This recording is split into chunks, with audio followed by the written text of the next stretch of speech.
बड़ा ही सुंदर श्लोक है। कर्दम मुनि ने आगे कहा, मैंने तप ध्यान तथा कृष्ण भक्ति का अपना धार्मिक जीवन बिताते हुए भगवान का आशीर्वाद प्राप्त किया है।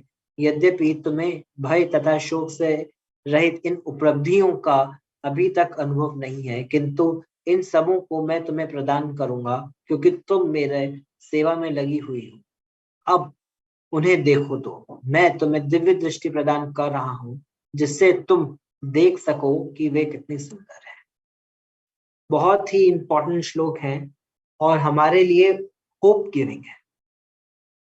क्यों होप गिविंग है? क्योंकि हमारे अंदर बहुत सारे अनर्थ हैं, जिन अनर्थों के कारण हम शायद भगवान की सेवा बहुत अच्छे से ना कर पाए। भगवान जैसे बोलते हैं, पत्रम पुष्पम फलम तोयम, कि मुझे पत्र पुष्प फल और दूध जल ऑफर करोगे तो मैं एक्सेप्ट करूंगा, लेकिन ऑफर कैसे करना होगा? प्रेम पूर्वक, भक्ति से उसको ऑफर करना है। तो ना तो भक्ति है ना प्रेम है, तो फिर भगवान हमारा पत्र पुष्प फल तोयम भी नहीं स्वीकार करेंगे। लेकिन क्योंकि हम लोग ये कर रहे हैं श्रील प्रभुपाद के दिखाए हुए इंस्ट्रक्शंस के हिसाब से, उस तरीके से जो गुरु ने बताया है उसको फॉलो करते हुए, क्योंकि हम उस पाथ में रह के कर रहे हैं, इसीलिए उसको भगवान से, क्योंकि हमने अपने गुरु का, प्रभुपाद का इंस्ट्रक्शन को फॉलो किया है। होप गिविंग ये क्यों है श्लोक? क्योंकि जो हमारे, भले ही हम आज भक्ति के भाव से, प्रेम से नहीं कर पा रहे हैं, लेकिन जो हमारे गुरु हैं वो तो प्रामाणिक है, वो तो भगवान को पूरी तरह से रियलाइज कर चुके हैं। उनका भगवान के साथ में पूरा स्ट्रॉन्ग संबंध बना हुआ है। मैं ही तो रियलाइज नहीं कर पाया आज की डेट में, और क्योंकि मैं रियलाइज नहीं कर पाया हूं, लेकिन मैं लगा हूं गुरु के इंस्ट्रक्शंस को पालन करने में, इसीलिए गुरु कृपा करके मुझे आशीर्वाद देंगे और जिसके माध्यम से मेरा संबंध भगवान से बन जाएगा। यहाँ पे आप देखिए, कर्दम मुनि जो है कंटिन्यूअस तपस्या में लगे, भगवान की सेवा में लगे हुए हैं, और देवहूति माता उनको असिस्ट कर रही है। यहाँ पर क्या लिखा है कि देवहूति अभी जो है शोक और भय से रहित नहीं है, वो शोक और भय से युक्त है, और शोक और भय में होते हुए वो जो है अपने पति को, जो गुरु हैं उनको उनकी सेवा में लगी, और उससे प्रसन्न होके जो है कर्दम मुनि ने उनको सब कुछ दिया। तो भले ही हम आज के डेट में अपने अनर्थों से ग्रस्त, लेकिन अगर हम लोग अपने गुरु के इंस्ट्रक्शंस के पालन में लगे हुए हैं तो उनकी कृपा से सब कुछ हो जाएगा। तो यहाँ पे जो है क्या कर रहे हैं कर्दम मुनि? उनको वो दिव्य चक्षु दे रहे हैं जिसके माध्यम से वो सब कुछ देख सके। वैसे ही गुरु जो है हमें रियलाइजेशन देते हैं, ज्ञान चक्षु देते हैं, हमारी आंखों से अंधकार को हटाते हैं, ज्ञानांजन शलाकया, जिसके माध्यम से हम लोग चीजों को देख सकते हैं कि हमें क्या चीज मिल रही है। चाहे हम प्रीचिंग कर रहे हैं, चाहे बुक डिस्ट्रीब्यूशन कर रहे हैं, चाहे हम और कुछ बैकग्राउंड की सर्विसेज कर रहे हैं, हमें लगता है कि अरे इतनी सब चीजें हमसे करा रहे हैं, कुछ टेंजिबल नहीं है। टेंजिबल मतलब हमें कुछ सामने होता हुआ नहीं दिख रहा, हमें बोल दिया जा रहा है तो हम लोग कर रहे हैं। मेरे कोई जो है हर चीज बोल दी जाती है करने के लिए, अब हम मना भी नहीं कर सकते, इतने साल हो गए, अब मना करेंगे तो अच्छा भी नहीं लगेगा, सामने वाले भी बुरा मान जाएगा। हम लोग इस तरह से सोच के कई बार कंटिन्यू कर देते, कुछ कहते नहीं है। क्यों? क्योंकि हमें अपनी सेवाओं का रिजल्ट नहीं देता, हमें क्या मिल रहा है। हमें लगता है कि मेरे को ही सब कुछ क्यों बोलते रहते हैं, अब मैं मना नहीं, वो मना कर देता है उसको कुछ कहते नहीं, मैं मना नहीं कर पाता तो मेरे को बोल देते हैं हर बार करने को। क्यों? क्योंकि हम ऐसा क्यों सोच रहे हैं? क्योंकि हमें रिजल्ट नहीं दिख रहा है। अब यहाँ पे जो है कर्दम मुनि देवहूति माता को वो रिजल्ट दिखा रहे हैं, ये देखो, ये जो तुमने किया है उसका रिजल्ट। ऐसे ही जो है हम प्रभुपाद की सेवा में लगे हैं, गुरु का सेवा में लगे हैं, उनके इंस्ट्रक्शंस का पालन कर रहे हैं। भले ही आज हमें समझ में नहीं आ रहा है हम क्या कर रहे हैं, क्यों कर रहे हैं, इतना टेंशन क्यों ले रहे हैं, लेकिन जब सही समय आएगा, जब गुरु हमसे प्रसन्न होंगे, वो हमें दिखाएंगे, ये देखो जो तुमने सेवा की है इसका क्या रिजल्ट है। तो इससे पहला हमें टीचिंग ये मिलता है कि हम ये देखें कि हम लोग सेवा में किसकी लगे हैं, हम सेवा में किसकी लगे। हम लोग गुरु के इंस्ट्रक्शन से हम लोग श्री भगवान की सेवा में लगे हैं। हम लोग किसी बड़े अमीर व्यक्ति की सेवा में नहीं लगे, बहुत बुद्धिमान व्यक्ति की, बहुत इन्फ्लुएंशियल व्यक्ति की, बहुत पॉलिटिकल व्यक्ति की सेवा में नहीं लगे हैं। हम लोग परम भगवान की सेवा में लगे हैं। अब बहुत लोग हैं जो भगवान की सेवा कर रहे हैं, लेकिन वो भगवान की सेवा कर रहे हैं, कई सारे लोग अपने मन से कर रहे हैं। भगवान की सेवा अपने मन से कर रहे हैं, जो अच्छा लगता है कर देते, जितना बनता है उतना कर देते, जितना नहीं बनता नहीं करते। लेकिन हमें मौका मिला है कि गुरु के इंस्ट्रक्शन से भगवान की सेवा करने के। प्रभुपाद ने हमें समझाया कि क्या सही है क्या गलत है, सुबह कैसे उठना है, सारे काम कैसे करने हैं, क्या नहीं करना है, कैसे करना है, पूरा एक कम्युनिटी प्रभुपाद ने हमें डेवलप करके दिया है। तो हमें सही डायरेक्शन में गाइड करने के लिए है। अब भले ही हमें चीजें समझ में नहीं आ रही हो कि क्या इसका रिजल्ट है, लेकिन रिजल्ट तो है। आप भगवत गीता पढ़ेंगे तो 4th चैप्टर में जो है एक श्लोक आता है जहाँ पे भगवान बोलते हैं अर्जुन को कि अर्जुन, इस भक्ति के मार्ग को फॉलो करने से पहले बहुत सारे लोगों को सक्सेस मिल चुकी है, तुम उनके मार्ग का अनुगमन करो, तुम्हें भी सक्सेस मिल जाए। 4th चैप्टर में श्लोक आता है। तो हम लोग जो है अपने एक्सपीरियंस से जज ना करें। आज हमारे एक्सपीरियंसेस अच्छे बुरे हो सकते हैं। हम लोगों के ऊपर अभी माइंड का इफेक्ट ज्यादा है, तो कई बार सेवा करना अच्छा लग सकता है, कई बार सेवा करना अच्छा नहीं भी लग सकता है। कई बार मूड होगा तो हम लोग ज्यादा सेवा कर देंगे, कई बार मूड नहीं होगा तो हम लोग कम सेवा करेंगे। तो हमारा माइंड का इफेक्ट होता है। ये अलग बात है कि हम लोग उस माइंड के इफेक्ट के साथ में बह जाएं या ना बहे, ये हो सकता है, बट माइंड का इफेक्ट होता है। तो हम जो है भक्ति के एक्सपीरियंसेस को अपने एक्सपीरियंस पे ना बेस करके अपने गुरु के एक्सपीरियंसेस पे रखें। अब प्रभुपाद के एक्सपीरियंस पे चले कि ये देखो, जब ये हरे कृष्ण महामंत्र का जप कर रहे हैं, देखो क्या रिजल्ट है। इतना प्रॉब्लम्स होने के बाद भी, इतनी हर तरफ से डिफिकल्टीज आने के बाद भी, किस तरह से स्ट्रगल करने के बाद भी कंटिन्यूअस प्रेम पूर्वक भगवान की सेवा में लगे। जब प्रभुपाद शरीर छोड़ रहे थे तो उनके शरीर में कितनी तरह का कष्ट था, फिर भी प्रभुपाद जो है बुक्स का ट्रांसलेशन कर पा रहे थे। कुछ तो उनको आनंद मिल रहा था भागवत से, कुछ तो उनको ऐसा शक्ति मिल रहा होगा कि वो फिर भी लगे हुए कर पा रहे। दैट मीन्स ये जो प्रोसेस है, ये बिल्कुल सही प्रोसेस है, इसका रिजल्ट बिल्कुल ठीक है, भले ही आज मैं फील कर पा रहा हूं या नहीं कर। तो भक्ति हमारी फीलिंग के ऊपर डिपेंड नहीं कर, हमारी फीलिंग के ऊपर डिपेंड नहीं करेगी कि आज मैं फील कर पा रहा हूं कि नहीं कर। और जैसे जैसे हम लोग भक्ति में स्ट्रांग होते जाएंगे, एडवांस करते जाएंगे, प्रोग्रेस करते जाएंगे, हमें रियलाइजेशन भी बढ़ेगा। अब हर चीज इमीडिएटली नहीं समझ में आएगी। अभी जैसे एग्जाम्पल है, जैसे साइंस है।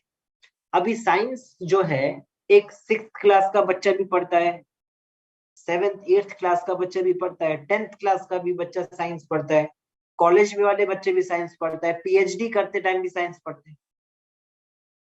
तो जो डिटेल्स पीएचडी में आती हैं, जो डिटेल्स कॉलेज में पढ़ने में आती हैं, वो डिटेल्स एक 6th 7th क्लास के बच्चे को तो नहीं समझाई जा सकती। वो तो नहीं समझाई जा सकती। और अगर हम वो डिटेल्स उस 6th 7th क्लास के बच्चे को समझाने की कोशिश करेंगे तो वो बच्चा परेशान हो जाएगा, कुछ समझ ही नहीं पाएगा। लेकिन जैसे जैसे वो वही बच्चा जैसे जैसे ग्रो करेगा, उसको चीजें समझ में आने लगे है क्या नहीं है, क्या सही है क्या गलत है। वैसे यहाँ पे भी है। अभी भागवतम हम पढ़ तो लेते हैं, भगवत गीता पढ़ तो लेते हैं, लेकिन बहुत सारी चीजें जो रिवील होंगी वो हमारे भक्ति के लेवल के हिसाब से रिवील हो, ना कि सिर्फ पढ़ देने से रिलीज। तो जैसे जैसे एडवांस करेंगे भगवान उसको हमारे हृदय में भगवान परमात्मा के रूप में बैठे हैं।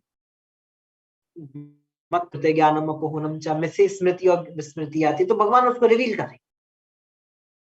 इसीलिए प्रभुपाद भगवत गीता के 3rd चैप्टर में एक जगह पे लिखते हैं, 3rd चैप्टर में, that the purification of heart should happen gradually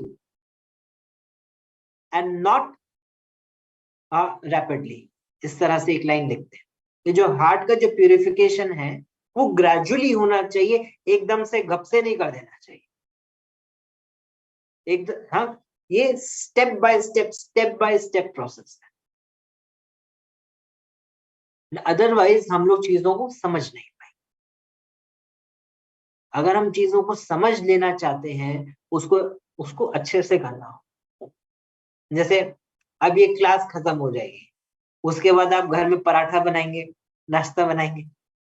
अब आप जल्दी से एकदम खट से पराठे को गैस पे डाल के, हाँ, उसको जला देंगे, झट फुल गैस पे कर देंगे, तो पराठा क्या होगा, ऊपर से जल जाएगा और अंदर से कच्चा रह जाएगा। उसको टाइम नहीं देंगे, ऐसे बस सेक के निकाल देंगे। हाँ? वैसे यहाँ पे भी होगा, आपको टाइम देना, नहीं तो एक्सटर्नली तो बहुत जल्दी जल्दी ग्रोथ हो जाएगा। आपको दिखेगा कि अरे मैं तो, मेरी शिखा भी आ गई है, मैं तिलक भी बहुत सुंदर लगा लिया। हम लोग मंदिर में जाते तो पूरा घूंघट भी ढक के जाते हैं, हरे कृष्णा प्रभु जी, हरे कृष्णा माता जी भी करते हैं, सब सेवा भी कर रहे हैं, फर्स्ट दीक्षा भी हो गया, सेकंड भी हो गया, 3rd 4th 5th दीक्षा भी हो गया, लेकिन अंदर से खाली रह गए, अंदर से हम खोखले रह गए। इसीलिए हमें भक्ति में डीप जाने की जरूरत है, डीप जाने की जरूरत है। जैसे जैसे हम लोग गहरे जाएंगे हमें आगे बढ़ेंगे, और हम लोग जो चीजों से इफेक्ट नहीं, वो कब होंगे, कब गहरे जाएंगे, जब हम प्रेम पूर्वक जो है अपनी सेवा करने का प्रयास करते हैं। अभी देवहूति माता कर्दम मुनि की सेवा कर रही हैं, वो ऐसा नहीं कि 2 4 5 दिन कर दिया और ये वाला कन्वर्सेशन हो गया। जो आज जो श्लोक पढ़ रहे हैं, ये 2 4 5 6 दिन अभी उनकी वेडिंग को नहीं हुए हैं, उसके बाद का श्लोक नहीं है ये। कई कई हजारों साल से देवहूति माता जो है कर्दम मुनि की सेवा कर रही है। कर्दम मुनि तो केवल 10,000 साल तक तो तपस्या ही की है, और उसके बाद उनको भगवान का दर्शन हुआ, तब तो जाके उनका विवाह हुआ है, सब मनु जो है लेके आए हैं देवहूति को।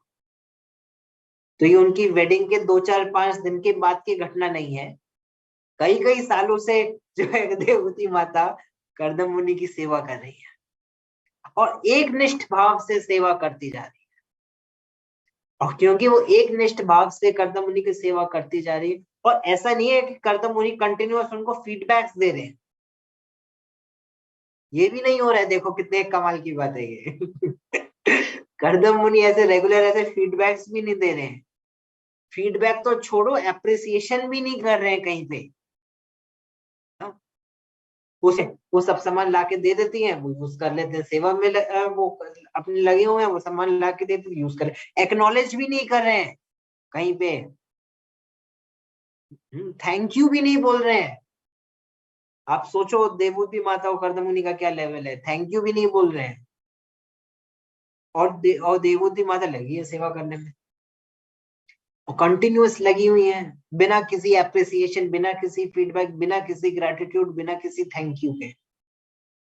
और फिर एक दिन जो है देखो उठा के कर्दमुनि क्या देती है देवहूति माता, क्या देती है। यहाँ पे कई बार जब हम लोग अपने काउंसलर से, जब हम गुरु से बहुत क्लोज हो जाते हैं, तो we demand appreciation, we demand thank you, we demand acknowledgement. ये हम लोग चाहते हैं, ये चीजें हम चाहते हैं। ये नहीं मिलता है तो कहते तो नहीं है, लेकिन अंदर से बुरा लगता है। लेकिन आप ये देखिए देवहूति माता से सीखने को कितना अच्छा मिल रहा है हमें, कि इतना कंटिन्यूअस बिना किसी एटीट्यूड के सेवा कर रही है। सिर्फ सर्विस करने का एटीट्यूड है और कोई एटीट्यूड नहीं है। ये चीज है जो सीखने वाली है कर देवहूति माता से। इसी भाव से हमें सेवा करनी है अपने गुरु की, उनके इंस्ट्रक्शंस की। हम चैतन्य महाप्रभु जब अपना अष्टप्रहरीय लीला कर रहे थे, तो वहां पे जो भक्त, वो महाप्रभु के स्नान के लिए कंटिन्यूअस मटके लेके आ रही थी पानी के। हाँ, और वो जो मटके पानी के लेके आ रही थी, वो ऐसे नहीं है कि वो बीच में एक आध मटका खुद भी डाल देती थी, ये भी नहीं कर रही है। वो जाती थी नदी से भर के ऐसे गेट पे दे देती थी, और वो तो भक्त थे, वो गेट से अंदर ले जाते, वो अंदर भी नहीं आई थी। और कोई ये भी नहीं कह रहा अरे तुम इतने सारे मटके लेके आई हो, चलो एक आध मटका तुम भी डाल, ये भी कोई नहीं कह रहा है। आप देखो चैतन्य महाप्रभु कैसे एक्नॉलेज कर रही है। आज हम उन उन डिवोटीज का, जो चैतन्य महाप्रभु पे वो जो मटका डाल रहे थे, अभिषेक कर रहे थे, उनका नाम शायद मालूम हो चाहे नहीं मालूम हो, वो दुखी दासी का जो नाम सुखी हो गया, वो नाम सबको मालूम। ये देखो भगवान का क्या पास टाइम हो रहा है। तो भगवान एक्नॉलेज करते हैं, क्यों? क्योंकि भगवान परमात्मा के रूप में सब कुछ, हमारी हर एक एक्टिविटी को देख रहे हैं। ऐसा कोई भी एक्टिविटी हमारी नहीं हो रही है जो भगवान नहीं देख रहे, क्योंकि हमारा जो भगवान से जो संबंध है, ये वन साइडेड संबंध नहीं है। मेरे को बात बहुत अच्छी लगती है, मैं कई बार बात सोचता हूँ इस पे। हमारा भगवान के साथ में जो संबंध है, ये वन साइडेड नहीं है कि हमारे ही एफर्ट्स चल रहे हैं, उधर से कुछ नहीं हो रहा है। ये परस्पर संबंध है हमारा भगवान के साथ में। ये यथा माम प्रपद्यन्ते तांस बजाम्यहम्, ये हमारा परस्पर संबंध है। और एक जगह पे तो प्रभुपाद लिख रहे हैं कि Krishna is more eager to take us back, Krishna is more eager to take us back. तो भगवान तो कंटिन्यूअस हमारे को हर एक एक्टिविटी को देख रहे हैं और कर रहे हैं। तो इससे फर्क नहीं पड़ता कि कौन बैकग्राउंड में सेवा कर रहा है, कौन फ्रंट में सेवा कर रहा है, कौन बिल्कुल साथ में चल चल के सेवा कर रहा है गुरु की। इससे फर्क पड़ता है कि हम लोग किस एटीट्यूड से कर रहे हैं, किस भाव से कर रहे हैं। नहीं तो ये हरिनाम करने के बाद भी लोगों का फॉल डाउन हो गया, हुआ है ना। ये हरिनाम करने के बाद भी लोगों का फॉल डाउन हो गया, ये भागवत पढ़ने के बाद भी फॉल डाउन हो गया।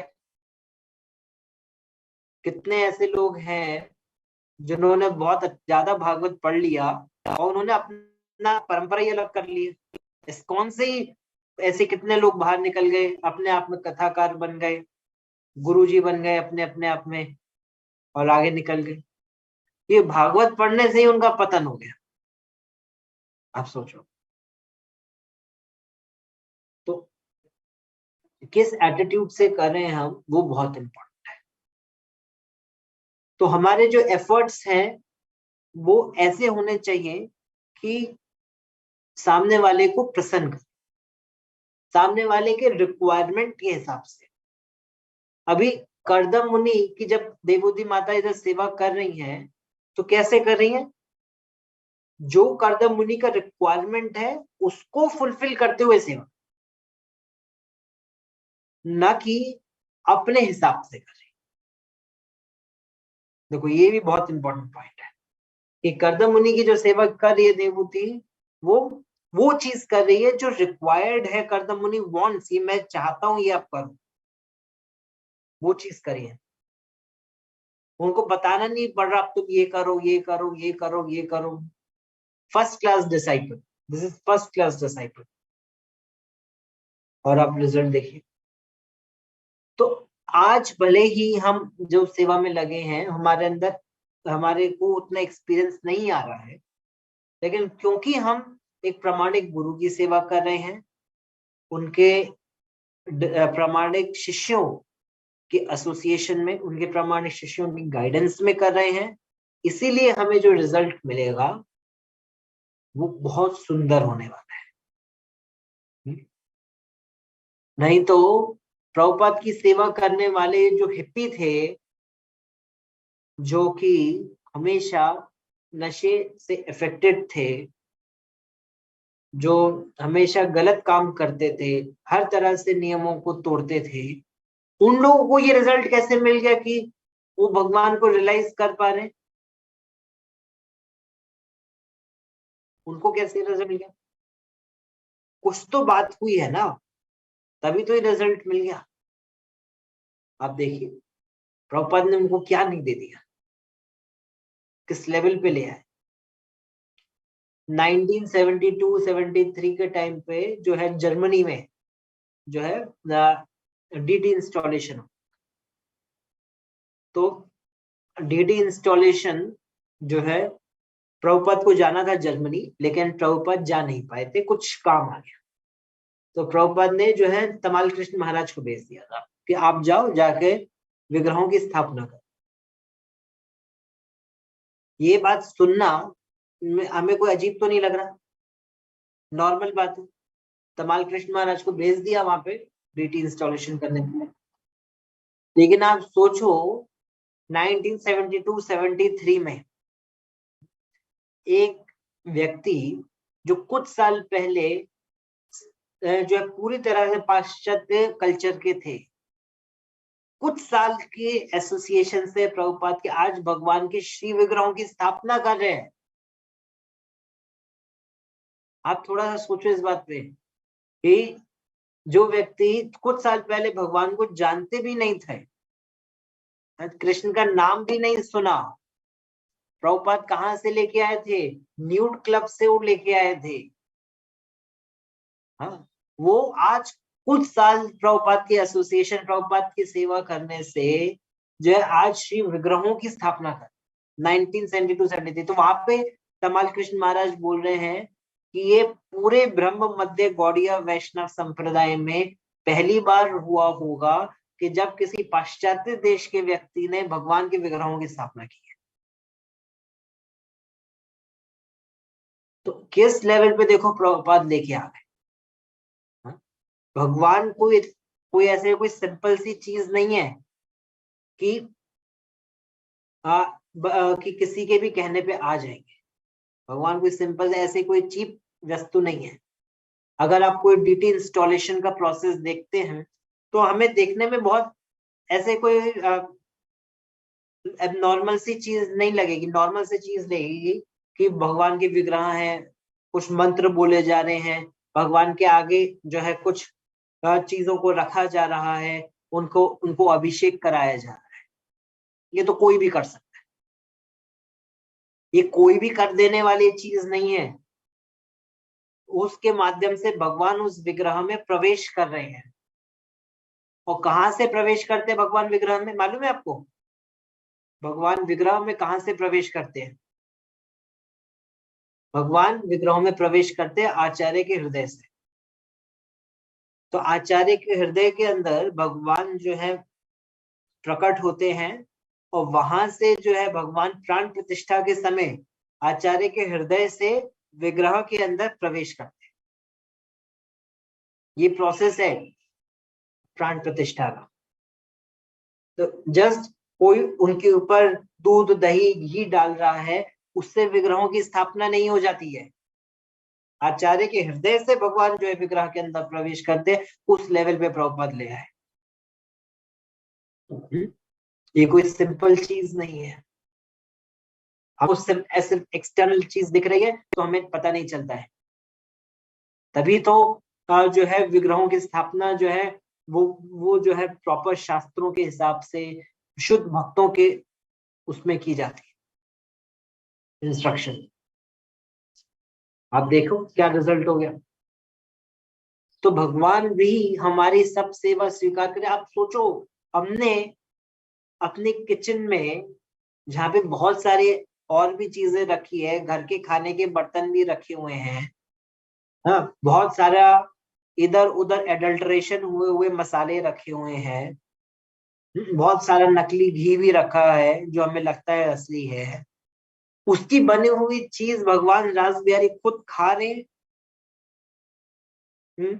हमें लग सकता है कि भगवान के विग्रह के आगे हमने रख दिया ही चीज, लग सकता है, लेकिन भगवान एक्चुअली वो खा रहे हैं उठा के। और क्यों खा रहे हैं? क्योंकि हम जो है, हमें जो है गुरु ने स्वीकार किया है, और हम गुरु के दिखाए हुए प्रोसेस को फॉलो करते हुए जो है भगवान को भोग लगा रहे हैं। भगवान ने बोला, तो गुरु ने बोला 3 बार गुरु का मंत्र बोलो, 3 बार प्रभुपाद का मंत्र बोलो, 3 बार जो है चैतन्य महाप्रभु का मंत्र बोलो, फिर 3 बार नमो ब्राह्मण ने बोलो, 3 बार जय श्री कृष्ण बोलो, 3 बार हरे कृष्ण महामंत्र बोलो, भगवान के आगे प्लेट रखो, तुलसी डालो, तब भगवान खाए।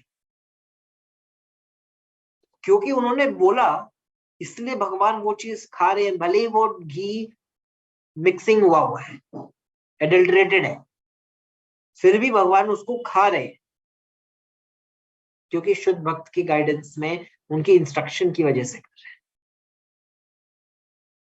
नहीं तो भगवान को खिलाने वाली तो राधा रानी है। राधा रानी है भगवान को खिलाने वाली, वो क्या भगवान के लिए व्यंजन बनाती होंगी, पता भी नहीं हमें। वो भगवान हमारे किचन का बना हुआ खा लेते हैं। तो ये जो बेनिफिट है हमें दिख रहा है। क्यों दिख रहा है? क्योंकि हम लोग शुद्ध भक्त की गाइडेंस में रहते हुए करते हैं। अब आप इसमें आगे देखिए, श्लोक में जो है समझाते हैं कि क्योंकि अब देवहूति जो है भय और शोक से ग्रसित थी, फिर भी वो सेवा में लगी हुई। तो हमारे कैसे भी अनर्थ हो, उससे फर्क नहीं पड़ता। ये वाला क्वेश्चन एक बार एक्चुअली मैंने महाराज से पूछा था कि अभी महाराज इतने सारे अनर्थ आ रहे हैं, तो इन अनर्थों के कारण मैं आपको अच्छे से सेवा नहीं कर पा रहा, आप थोड़ा मेरे अनर्थों को किक कर दीजिए। मैं थोड़ा ऐसे, मुंह मेरा ज्यादा खुला हुआ है तो मैं ऐसा बोल देता हूँ, मान मेरा प्लीज काइंडली किक माई अनर्थ, उसकी वजह से मैं अच्छे से सेवा नहीं कर। तो महाराज का आंसर था, डोंट वरी अबाउट दीज अनर्थ्स, they will go away with time, you just focus on service. तुम सेवा पे फोकस करो, अनर्थों पे ज्यादा मत घुसो, वो टाइम के साथ निकल जाए। फिर एक बार ही जो है पूरे सारे भक्तों का फॉल डाउन हो रहा है, इतने सीनियर भक्त थे, वो छोड़ छोड़ के चले जाते। अब हम क्या करें? तो फिर महाराज ने आंसर क्या दिया कि तुम जैसे क्लास में हम बुद्धू बच्चे को देख के इंस्पिरेशन नहीं लेते हैं, ये बुद्धू बच्चा फेल हो गया, तो महाराज ने बोला कि कोई लो परफॉर्मिंग है तो we don't take inspiration from them, हम लोग इंस्पिरेशन उन लोगों से लेते हैं जो बहुत अच्छा कर रहे हैं, जो क्लास में टॉप परफॉर्मर्स। वैसे ही अभी हमारे टॉप परफॉर्मर कौन है? हमारे गुरु टॉप परफॉर्मर है। बहुत सारे जो सीनियर डिवोटीज हैं, जो इतना प्रॉब्लम्स होने के बाद भी लगे, ये सब टॉप परफॉर्मर्स। तो हम लोगों का इंस्पिरेशन इन लोगों पे बेस्ड होना चाहिए, हमारा जो एक्सपीरियंस है इनके एक्सपीरियंस पे बेस्ड होना चाहिए, ना कि अपने एक्सपीरियंस पे बेस्ड होना चाहिए। तो हमारे पास प्रामाणिक गुरु हैं और प्रामाणिक इंस्ट्रक्शंस हैं। बहुत सारे लोग इनके इंस्ट्रक्शंस को पालन करने से सक्सेस को पा भी चुके हैं, और ये जो गुरु हैं ये भी इतना इतना सब होने के बाद जो कंटिन्यूअस प्रोसेस में लगे हुए हैं। देयरफॉर जो प्रोसेस हमें मिला है ये पूरी तरह से फुल प्रूफ प्रोसेस है, 100% प्रूवन प्रोसेस है, कोई भी इसमें डिफेक्ट नहीं है। डिफेक्ट क्या है? मेरी तरफ से जो कुछ कमी है। अगर मैं इस प्रोसेस में कंटिन्यूअस लगा रहूंगा, मेरा उद्धार हो जाएगा, ऑटोमेटिकली हो जाएगा। बस मेरे को इस प्रोसेस में लगना है और भक्तों की गाइडेंस में रहते हुए आगे बढ़ना है, बाकी गुरु अपने आप संभाल। अब इस श्लोक में फिर आगे कि हम लोगों को कोई चीज अगर मिलती है तो उसका भय रहता है। जैसे हमारे पास बहुत सारा पैसा आ गया, तो पैसा कोई चुरा ना ले, इस चीज का भय हमें रहता है, डर रहता है। लेकिन अगर हम लोगों को भगवान की कृपा मिल गई, भक्ति मिल गई, तो उसको कोई छीन नहीं पाए, क्योंकि ये जो कृपा है ये भगवान के द्वारा, भगवान के भक्तों के द्वारा दी गई है। बाकी सब चीजें लोग छीन सकते हैं, लेकिन अगर हमें भगवान की कृपा एक बार मिल गई, उसको कोई छीनेगा नहीं। क्यों नहीं छीन पाएगा? क्योंकि ये गुरु की प्रसन्नता की वजह से मिली है। तो किस हर तरह का जो भय और शोक है उसका नाश हो जाए। अभी हमें डर लगता है कि हम लोग क्लास दे रहे हैं, कोई अच्छा बोलेगा कि नहीं बोलेगा, लोग उसको अप्रिशिएट करेंगे कि नहीं करेंगे। मैं क्लास देने तो जा रहा हूँ, कितने लोग बैठेंगे उसमें, कितने लोग ऐसे तो नहीं चले जाएंगे। हमें हमारे अंदर परफॉर्मेंस प्रेशर आ जाए कि मैं भागवतम परफॉर्म करने के लिए आया हूँ और लोगों को ये परफॉर्मेंस मेरी कैसी लगी, अप्रिसिएशन करेंगे कि नहीं करेंगे, ये परफॉर्मेंस का प्रेशर आ जाए। लेकिन जब हम गुरु के इंस्ट्रक्शन से करेंगे तो हम लोग बिना किसी भय के कर लेंगे। हम लोग बुक डिस्ट्रीब्यूशन करने जाते हैं, हमारे अंदर प्रेशर आ जाता है कि भाई मेरे को तो बुक डिस्ट्रीब्यूशन नहीं आता है, नहीं आता है, नहीं आता है, मेरे को लोगों से बात करना नहीं आता है, बताना नहीं आता है। इस प्रेशर में आके हम लोग फिर नहीं करते या उतना नहीं करते। लेकिन जब हम सोचेंगे कि नहीं, हम लोग गुरु की इंस्ट्रक्शन से कर रहे हैं, उनकी प्रसन्नता के लिए कर रहे हैं, तो हम किसी से भी भिड़ जाएंगे, कर देंगे, फिर चाहे रिजल्ट कम आए चाहे ज्यादा है। तो जब हम सेवा के एटीट्यूड से करेंगे तो भय और शोक खत्म हो जाएगा। और जब हमसे गुरु जो है थरली प्रसन्न हो जाएंगे, तब वो रिवील कर देंगे कि ये देखो जो तुमने किया उसका देखो क्या रिजल्ट है। लेकिन इसके लिए हमें टाइम देना पड़ेगा, एफर्ट्स कंटिन्यूअसली लगाने पड़ेंगे, और बहुत जल्दी हमें रिजल्ट मिलेगा, क्योंकि जो कृष्ण कॉन्शियसनेस का प्रोसेस है, इससे फास्टेस्ट प्रोसेस कोई नहीं है। यही फास्टेस्ट प्रोसेस है। इसलिए महाराज बार बार बोलते हैं कि that Krishna consciousness is the only shortcut, इसके अलावा कोई और शॉर्टकट को ना। ठीक है, तो 9 बज गए, रोकते हैं यहाँ पे। हरे कृष्णा। अगर किसी का कोई प्रश्न है